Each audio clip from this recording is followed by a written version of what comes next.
Hey guys, today I'm going to be reviewing LEGO Star Wars 75338 Ambush on Ferrix. I bought this set for $130 Australian dollars from my local LEGO store a few days before it released on August 1st. Because this set's based on the new Andor TV show, I thought I'd wait till a bit after the show releases to review it, so this video will contain spoilers, so beware of that. I would definitely recommend you go and watch the show, it is really good. I just finished my second watch through of all 3 episodes that released the other day, and let's get started. First up we have star of the show Cassian Andor. He uses all new pieces for he has the new skin tone for the face, which I think looks really good. He uses the hairpiece from Sirius Black and I think a few other characters. And the torso and leg prints I think look really good. They're nice and accurate to the show from what I've seen so far. I really like the back printing for the hood. I'll take that hairpiece off so you can see that better.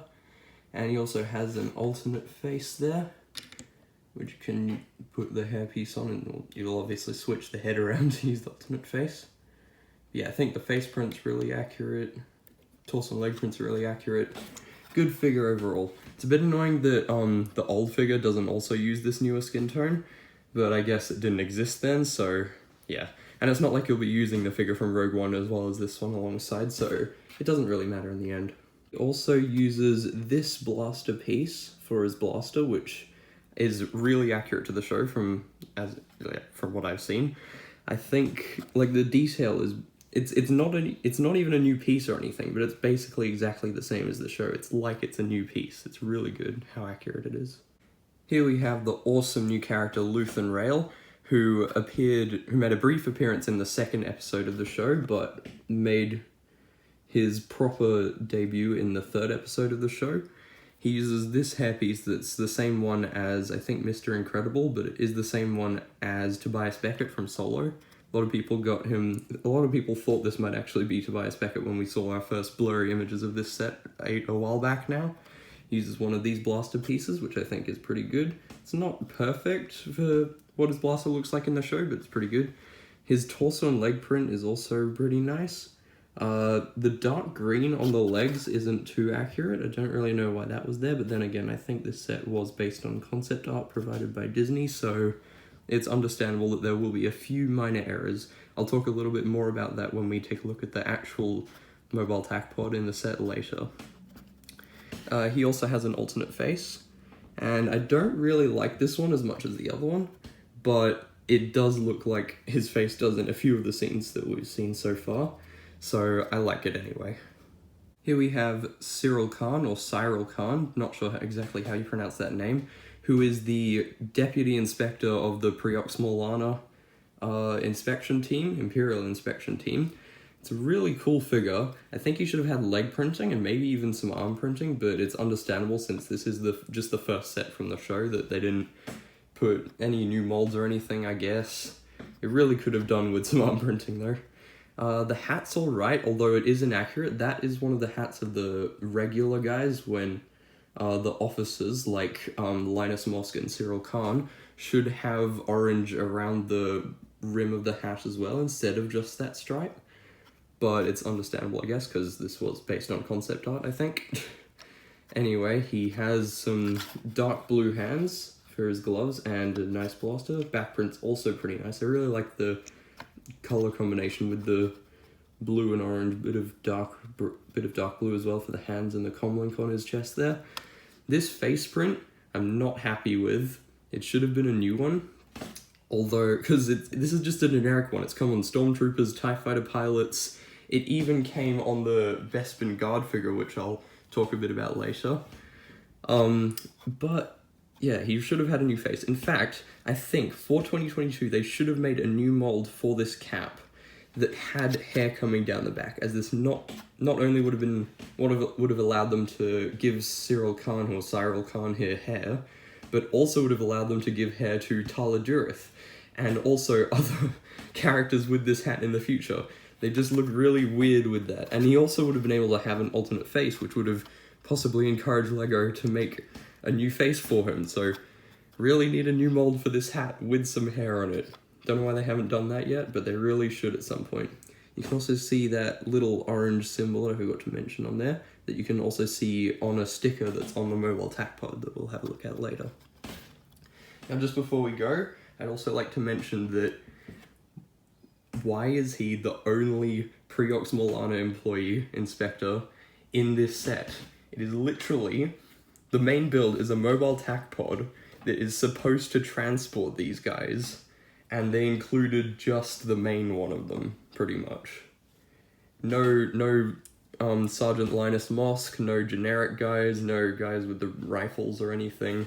It really should have included, like, Syril Karn, a pilot, and then either a generic one or Sergeant Linus Mosk.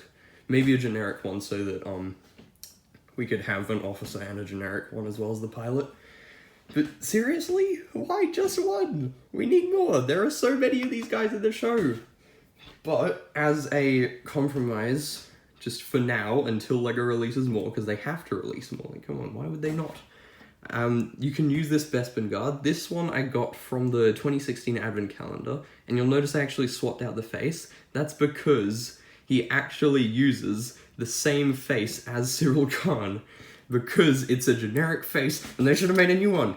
But anyway, like, he's got the blue cap, and the torso printing's not very similar at all. There's probably a better torso out there you could use, but I don't have a better one. So Bespin guard, switch out the face, and there you go. And there's also a spare blaster in the set, which I'll show you guys where that is later, which you can use for him, because the Bespin guards actually come with different blasters. So, let's move on and take a look at the speeder bike. Here is the stolen speeder bike that Cassian Andor and Luthen Rail used to escape Ferrix and make their way over to Luthen's ship so that they could escape the planet. Oh yeah, and by the way, I really hope the next set they make for this show is of Luthen's ship, because from the looks of the trailer, it is so cool, and I need it, and it would also be a good set to make for the show, because there aren't many things in this show so far that would have made good sets. We really just need more minifigures of the characters. Anyway, I really like the color combination they've used for this, with the dark tan with a bit of dark red as well, and I really like the nice detail of using this bendy piece. Forgot what these are called. I think they're used for whips sometimes, but it basically curls around this bar here and clips underneath there.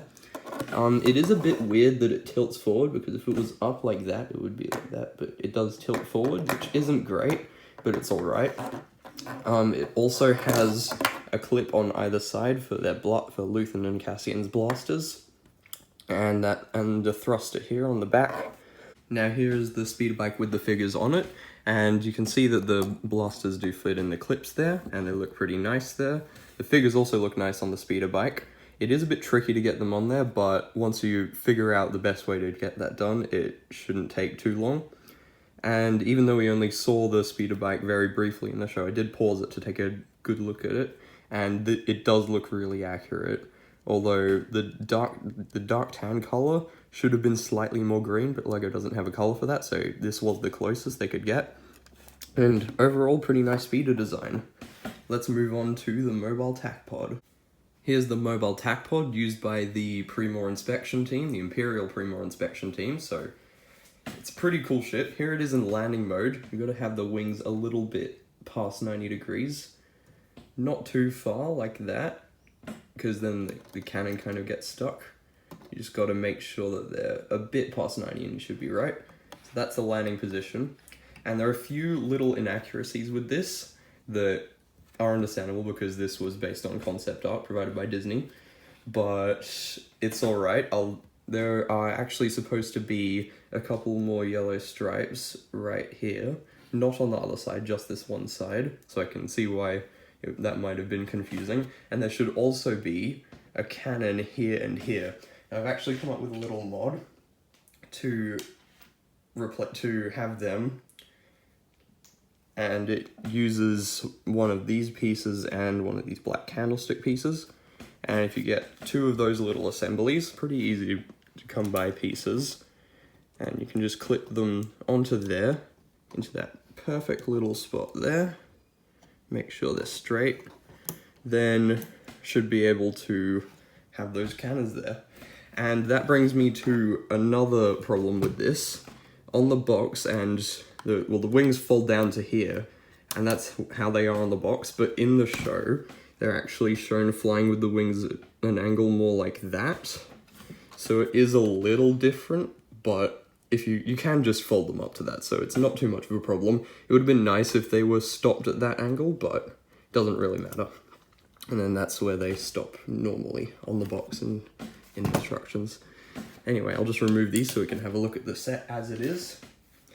So it has this nice cannon on top, which can spin 360 degrees. You can move this up and down, and it has these new style stud shooters, which we've seen before. You can shoot these out. They actually use 1x1 tiles instead of studs, which is interesting. Have no clue why they did that, because there are two other sets that came out this year that use these stud shooters with transparent 1x1 light green studs instead of the tiles, so I haven't got a clue why they use the tiles in this set, but there's nothing really wrong with it either, so we'll just move on. Anyway, you can see that it has some nice sticker detailing with the stripes on the top and bottom of the wings, so you can see them on both sides. And it has these stickers. The one on the other side I messed up really badly. I hate that I messed it up because it looks so bad. Oh yeah, here are the symbols that I mentioned earlier that you can see on Syril Karn's chest plate there. If you can see that near the top.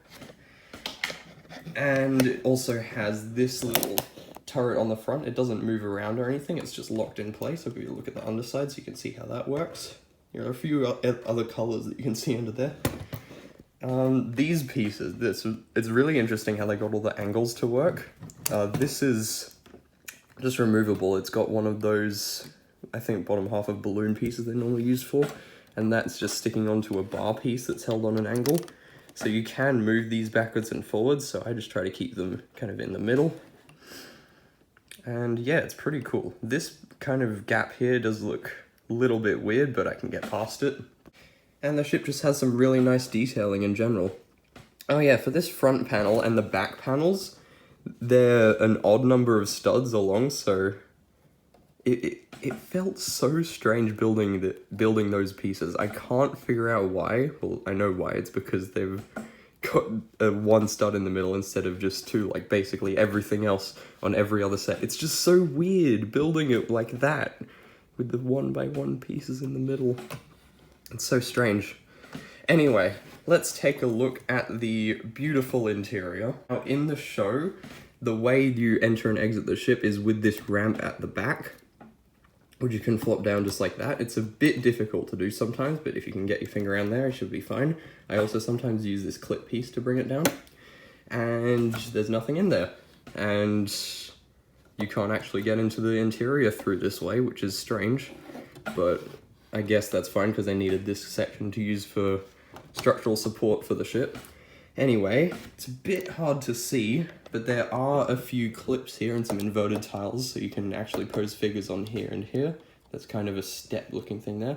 There's a clip for a blaster here. Here's the spare blaster that I mentioned that you can give to the bestman guard if you want to use them as a second Pre-Mor inspector, and another clip where you can put Cyril's blaster when he's piloting or being a passenger in the ship, because he is the only person that you can put in the ship, which is very annoying, considering there are, literally, it's mentioned in the show that they had 12 men and 2 officers in this ambush on Ferrix. Why? Now it's time to take a quick look at the actual interior of the ship. So if you move the turret to the side, you can fold this all the way up, and you can fold each panel on the side down.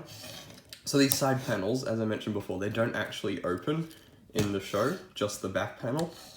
But this is how you have to open the ship to get access to the interior properly. So here we have this pilot seat where it's just a normal chair piece with some double cheese slopes either side of it. And I really like this. It's got lots of detail there with these 2 pieces here used as control sticks and 3 stickered pieces there. This can actually fold forwards and backwards, though you're not supposed to do that. It's just supposed to stay down.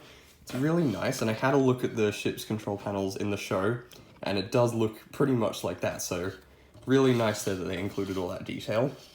And so here's the problem.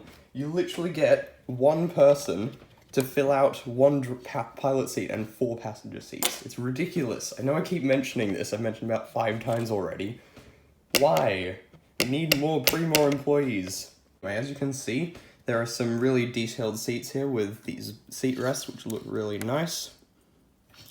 And there is also a fire extinguisher for some reason. Don't know why. There's also one in the ATT, which I haven't reviewed yet. I probably will at some point, but I don't know. And also there's this crate here, which is empty in the instructions, but I borrowed a thermal detonator from another set, so that is not included in the set. I just borrowed it and put it in there just so there'd be something in there. And with Syril Karn's blaster stored nicely in the back, you can just put him in the pilot seat there, or in the passenger seats, which there are 4 of, and no one else to put in there. But yeah, it's a little bit, these seats are good, these 2 I mean, because they can lean back all the way. But if you want to put him in the other seat, he actually has to lean forward a bit just because of his shoulder bumping into the Technic beams there that are kind of giving the set support, so he won't sit back any further than that unless he kind of leans out to the side. So yeah, you've got to have him lean forward just a little bit to sit in there properly, which is kind of annoying. And I've tried putting 4 stormtroopers in there just to see what it would look like, and it looks alright, but it is very cramped. But it does look pretty cool having the ship flying around and opening the front bit and seeing the pilot and 4 troopers in the back. So basically, this ship's interior is fantastic, it's great, I love it. If it was made a few years ago, we would have gotten like a pilot seat and one other seat, or not even a seat, just somewhere you can stand in the back. But they've given us lots of interior, and they've finally realized that, like, in the ATT, we want clone troopers, so they've given us lots of clone troopers and lots of seats to put them in, and it's great. In this one, they also gave us lots of seats to put things in, but only one person. The logic of needing multiple troops doesn't just apply to clone troopers Lego. We need multiple of other things too. We need more Pre-Mor employees, we need more stormtroopers. Like, you can't give us a troop transporter with 1 trooper. They've realized we want more clone troopers for clone trooper transports, but apparently they haven't realized that that applies to other troops as well. It's silly. It's so silly. Why don't they just realize? So, that just about does it from my review of LEGO Star Wars 75338, The Ambush on Ferrix. The value isn't as bad as people have been making it out like it is, and so it's alright value. It's not great, but it's alright, especially if you buy this alongside the Inquisitor Transport Scythe, which, as I mentioned multiple times in my review of that, is brilliant value, amazing value. Must buy, get it now, do it. Unless you hate Kenobi for some reason, which is weird, in which case change your opinions, they're bad. Anyway, this is a good Andor set, it's a good start. We need more characters, especially Pre-Mor employees, and we need more ships, like Luthen's ship, and I'm sure there are other things that are going to pop up, like there are characters we haven't even seen, like Mon Mothma, and there's that Imperial officer in white, in the white clothes, that is a main character, I think. But yeah, we really need more Andor sets. This is a good start. More is required. Please give us more LEGO. I really hope one of those January to May sets we've seen in the leaked lists of set numbers and such will turn out to be one of those. Will turn out to be an Andor set. So, oh yeah, I've been working on some custom minifigures from the first 3 episodes of the show. If you'd like to see when all the episodes of the show have aired, if you'd like to see me do a video showing off some of those custom figures once I've made some for all the episodes when they come out, then definitely comment that down below. I'll probably do it anyway, but I'd still like to know if you guys would like to see more custom minifigure videos. Anyway, that just about does it. See you all in the next one. Goodbye. Please consider liking and subscribing. See ya.